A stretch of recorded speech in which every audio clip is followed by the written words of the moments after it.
ایک بادشاہ تھا. بادشاہ جو ہوتے تھے ان کے اپنے اپنے مزاج ہوتے تھے.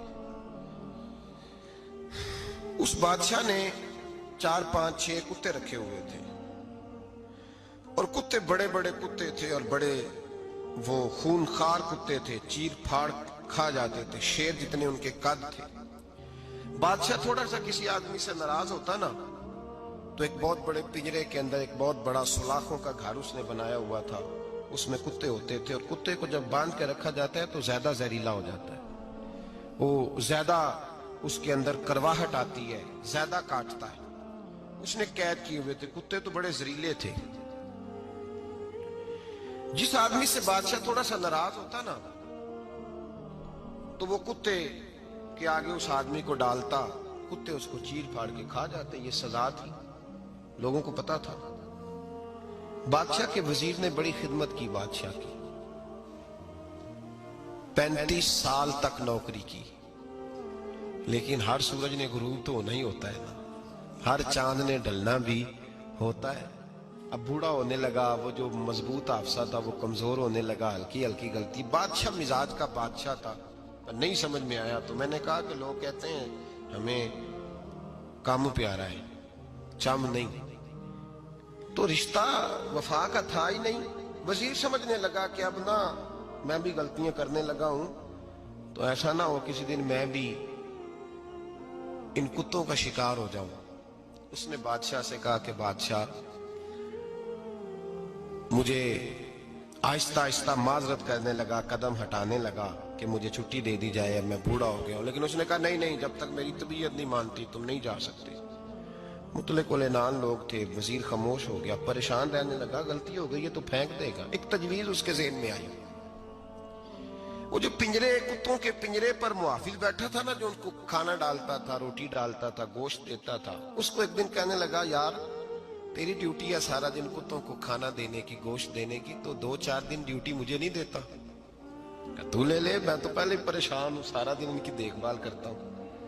اس نے کچھ تھوڑا سا گوشت لیا, پنجرے کے باہر کھڑے ہو کے کتوں کو ڈالا. اگلے دن تھوڑی روٹیاں لے آیا, کتوں کو ڈالی.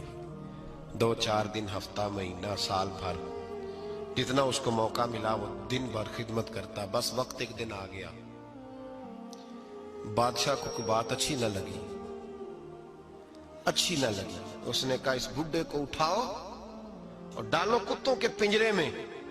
ساری زندگی یہاں رہا, اسے ابھی تک نہیں پتا چلا میرے مزاج کا. جب اٹھا کے پنجرے میں ڈالا نا تو بجائے اس کے کہ کتے اسے کاٹ کھاتے, وہ اس کے پیر چومنے لگے. وہ پیر چومنے لگے, ہاتھ چومنے لگے, چاٹنے لگے. تو بادشاہ سامنے کھڑا تھا نظارہ دیکھنے کو کہ چیر پھاڑ کرتے تو خوش ہوا کرتا تھا. خونخوار درندے جیسی اس کی طبیعت ہو گئی. جب دیکھا پیار کر رہے ہیں تو بادشاہ وزیر سے کہنے لگا یہ کیا ہے؟ تو وزیر رو پڑا, کہنے لگا تو سیاستدان تھا تو میں بھی سیاستدان تھا, ساری زندگی سیاست کی لیکن دنیا داروں کے ساتھ رہا, تو انجام یہ ہوا کہ مجھے اس پنجرے میں ڈال دیا گیا. دیکھ تو بہت بڑا سیانہ تھا اور میں بھی سمجھدار تھا, وزیر رہا, لیکن ہمارا روح کا رشتہ نہ بن سکا. ارے ہم سے تو یہ کتے ہی اچھے نکلے. تیری 40 35 سال خدمت کی تو نے کتوں کے آگے ڈال دیا. انہیں تو چند مہینے روٹی ڈالی ہے, میرے وفادار ہو گئے. چند مہینے روٹی, جنہ تنا وچ عشق نہ رچیا کتے نہ تھی چنگے. جنہ تنا وچ عشق نہ رچیا کتے نہ تھی چنگے. مالک دے کر راکھی کر دے سابر بھکھے ننگے. اور بابا بلے شاہ صاحب فرماتے ہیں تو راتی جاگے تے شیخ صدا میں, راتی جاگ دے کتے تے تیتھوں اتے مالک دا در مول نہ چھڑ دے. پاویں مارو 100 جتے تے تیتھوں اتے رکھا سکھا کھا. دنے جا رکھاں وچ ستے تیتھوں اتے ایک برکی دا قدر پچھانن. پاویں مالک ہوں من ستے. ایک برکی دا اوپر کھڑے ہو کے کام نہیں کرانا پڑتا کہ میں کھڑا رہوں گا تو کام صحیح ہوگا, جاؤں گا تو نہ. ایک برکی دا قدر پچھانن پاویں مالک ہو من ستے. پھر اپنے آپ کو مخاطب کیا, کہنے لگے اٹھ بلیا چل یار منا لے نہیں تے بازی لے گئے.